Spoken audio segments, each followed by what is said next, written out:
Qanday? Sizler Bugun деле mına komissiya olib keldik. Bu көйгөйлөрдүн баарын азыр фиксировать еттик. Баарын как протоколуна оформлять этебиз. Бүт баарынтен жанагындай эмне жасалып турган кемчиликтердин баарын фиксировать этебиз. Азыркы эме канча жасалат, тапшырмалар берилет, инженерлер келет. Бияка латокторду мындай кылыш керек, бияка подсыпкаларды эмне кылыш керек, дорожный знактарды берге коюш керек, пешеходный знактарды берде эмелер жасаш керек, анын баарын жасалат. Полностью азыр приемка боло элек. Бул жана кемчиликтерди аныктаган эле комиссия келди. Кемчиликтерди. Көрүп берилген жок. Ооба, биз ушул кемчиликтерди фиксировать этип, көрүп, эме кылып туруп, анан кийин баары мынакей член комиссия баары кол коет. Мондай сунуштар түштү. Мондай кемчиликтер бар экен. Ошонун баарын фиксировать этип, жазып туруп, ошону тапшырабыз биз. Ошо протоколдун көчүрмөсүн бизге да айыл өкмөткө берип коелачы. Биз кат ала албайт экенбиз бир дагы. Көчүрмөсү мына зам аким биякта турат, көчүрмөсү биякта болот. Биз ошону жазабыз, турабы? Бир копиясын булар алат. Бир копиясын оригиналын биз алып кетебиз. Копиялары болсо калат. Керек болсо айыл өкмөттөр Зам акимден алат экенбиз. Ооба, комиссиянын мүчөсү. Замке. Ооба. Могу бажактык туугандардын жазгандары барбы бул сунуштарды? Ооба, жазып. Жок, ошо жазылбай калып анан неме болуп калбайбы? Азыр мындай сиз барасыз, айыл өкмөт барат, комиссиянын мүчөсүсүңөр да силер да. Өзүңөр көрөсүңөр, ошол жерден бирдеке жазылбай калса айтасыңар да. Ошон үчүн силерден представитель бар, Рахат байке бар, айтылган Бакыт байке бар, алар комиссиянын мүчөсү, алар ошо актыны, протоколду баарыбыз кол коебуз. Если ошол жерде бир какой-то айтылбай калып, жазылбай калган нерсе ушул байкелер эме кылат. Ошон үчүн эме кылгыла. Жок, азыр Негизи айтылгандын баарын эле жазып берет. Коопсуз боюнча. Бирок кийин жооп беребиз деген бойдон жоопту ала албай калган үчүн ошон үчүн сурап атабыз да эми. Коопсуздук боюнча бул дагы жана аудит жүргүзүлөт. Маяка светофорлорду койгула, могул жерге пешеходдорду койгула, могул жерге защитный сооруженияларды койгула, айыл ичинде. Эми башка жерде пока энтелет. Ооба, өзүнчө. Анан ушунун негизинде аларды дагы устранить эткенде эме алабыз чечим. Биз дагы сунуштарды алабыз. Озеки калкалып атат. Жок, биз дагы сунуштарды алабыз. Альтернативный сунуштарды беребиз сиздерге деген. Ошойдон атайын түзүлөт. Проектировщиктер келет. Совместно тиги подрядчиктер менен келип туруп, могуларды карайт. Расчеттор немелерин чыгарат. Канча метр лоток коюш керек, кайсы жерге коюш керек, кайсы жерге подсыпка эмелерди кылыш керек, кайсы жерде знактарды коюш керек, ошонун баарын расчетторун чыгарат. Анан тапшырма берип туруп, ошонун негизинде дополнительный проект эме кылып туруп, кылынбай калган, изилбей калган дополнительный эме жасап туруп эле ошондой кошумчаларды. Анан аткаргыла деп туруп, акча расчетторун чыгарып туруп, жасагыла дейт. Өзү эми үмүт кылып туралы. Ооба, ушундай келген немелерчи даже биз менен ала алмак түшүнчү, майка сизге рахмат болсун. Көрүп жеринен көрүп. Биз көрүп кеткен жакшы эле кетип калачы. Болду. Жок, биз мына өз көзүбүз менен келдик, чогуу келдик. Биз азыр отуруп жазганга да биз да мындай жеңил.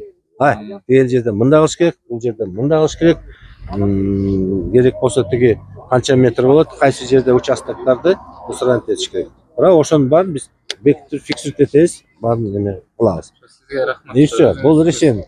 Не дегенде жанагы чөгүп кеткен көпүрөлөрдүн уровенин да жакшылап. Ал уровендерди да алып каралат, аны да жазабыз. Жана суу толкуладыбы?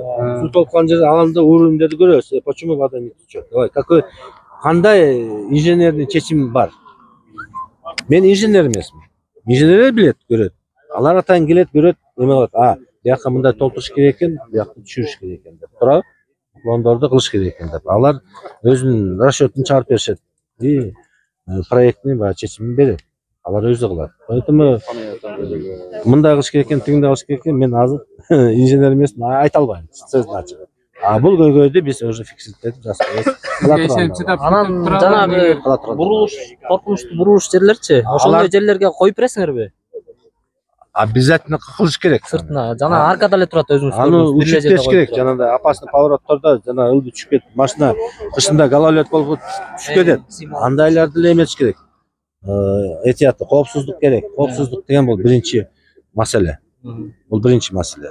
Бул жагы мен жана Жоқ, гай берден қосылады. Гайында представительный алып көрсөтүп, молар көрүп эме кылсаң, ал деле кошулат, көрөт, ал деле биз менен да макул болот.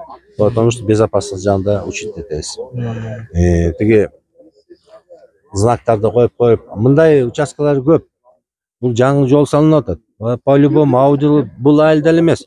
Башка айыл, башка жерлерде, башка крутой повороттор бар. Жөн эле айыл жок жерде эле. Ошолорду деле эске алыш керек. Анын баарын тең аудио жүргүзүлөт. Караш керек, ошол жерде де огражденияларды коюш керек. Мына боомдун ичинде деле эмелер коюлган. Туурабы, тосмолор. Ошондой эле да. Бияка түшүп кетпесин машина. Бияка эме ар кандай да. Түп-түз кетип баратып эле мус болуп калса кишилер тагаланып кетет. Ошол жерлерин Аларды да учет этиш керек, Жоқ, негизи эми сизге ишенип туралы. Себеби биз буга чейин айтып атпайбызбы, канча жолу айрылдык. Ооз-эки макул деп кетет. Же болбосо акчабыз жок, жасай албайбыз деп коет. Биз даже айтканбыз, могу Байзак менен Чейектин ортосунда бүт жайытта эки жагы бүт эле. Анан мал дагы чоң поток менен болсо мал да өтөт деп. Ошого эме тос бергиле, тосмо коюп, элдин да коопсуздугу, ошо водительдердин да коопсуздугу депчи. Анан айтсак эле акчабыз жок дейт. Анан жанагыдай кемчиликтерди көрбөдүңүздөрбү? Сэкономдуу средстводан акча ошол проектти, инвест проекттер аткарылган сэкономдуу средстволор калат. Ошол сэкономдуу средстволорду ушундай жетишпеген эмелерге, кемчиликтерге жиберет. Малдыкын дагы тос берсеңер аябай жакшы болот. Ал жагын кылынат. Бул жер башталган элечи, асфальттангандан кийин эле канча уй, канча жылкыны коюп, күндө эле коюп кетип атат, уже эле. Знактарды коюш керек да, знактарды. Анан кийин мен Карап койчу. Бул жакта айылдардын баары неметкен жайыт бул жерде да. Мен деле бул райондон тияка барып келем. Эртең менен кечинде бул жерде машина өткөнгө мүмкүн болбойт да, бүт уйлар өтөт барадычы. Ошондо жазып койсоң, сунуштарды биякачы бул жерде. ошол маселени турат. Аркы бияк беттен бияк бетке өткөнгөрү же жолдо.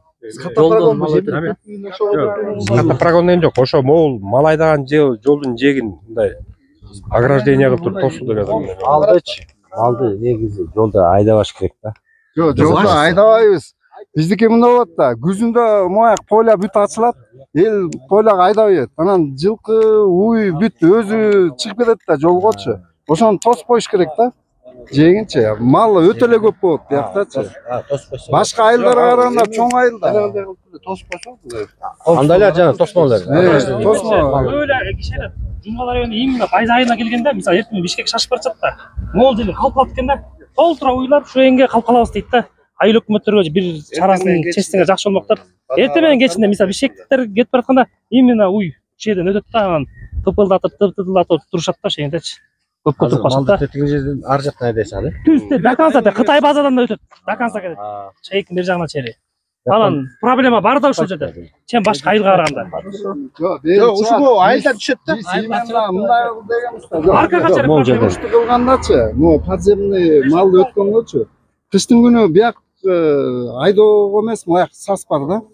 Элдин малын бүт только сас кайдайт, моякачы. Анан могул жерден подземный кылып тиги малларды өткөндөй кылып бергиле дегенбиз, башындагы сунуштачы.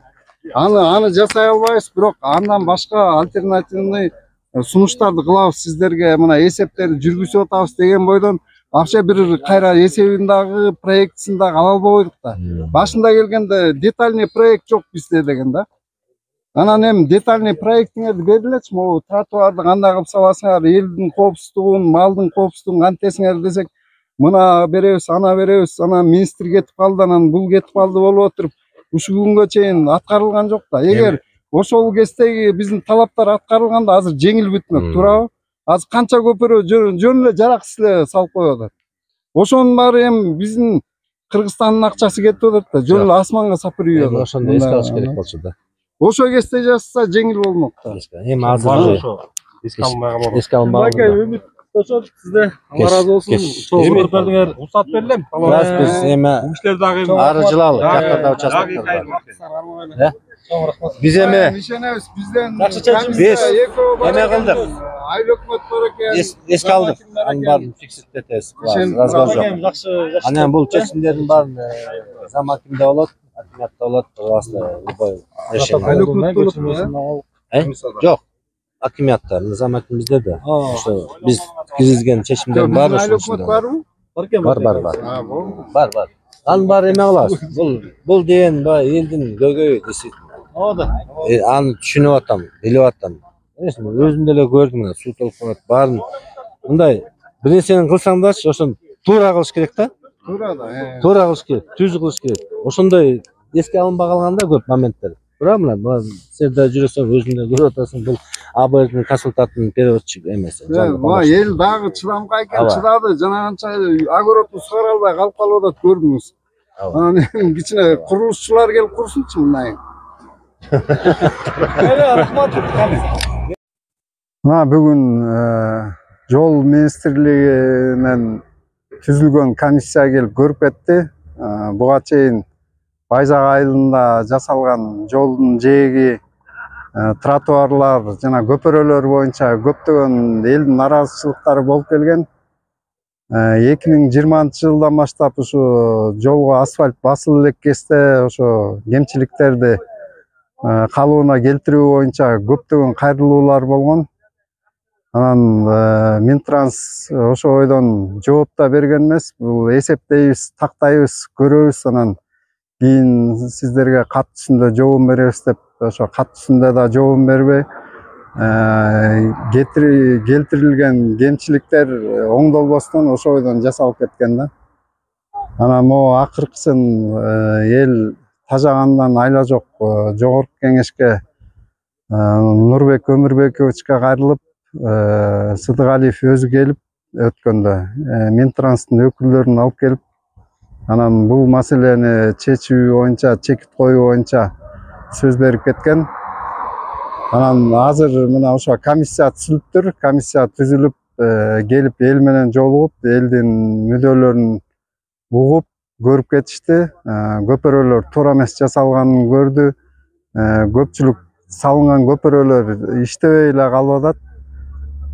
Себеби ал туура эмес салынган, жана башы бар, аягы жок, аягына чыкпай калган да. Анан азыр биздин айткан сунуштарды жазып алып кетишти. Азыр райондон протокол түзүп, ошону киргизип, эсептеп чыгып, кайра калыбына келтирип жасап беребиз деп атат.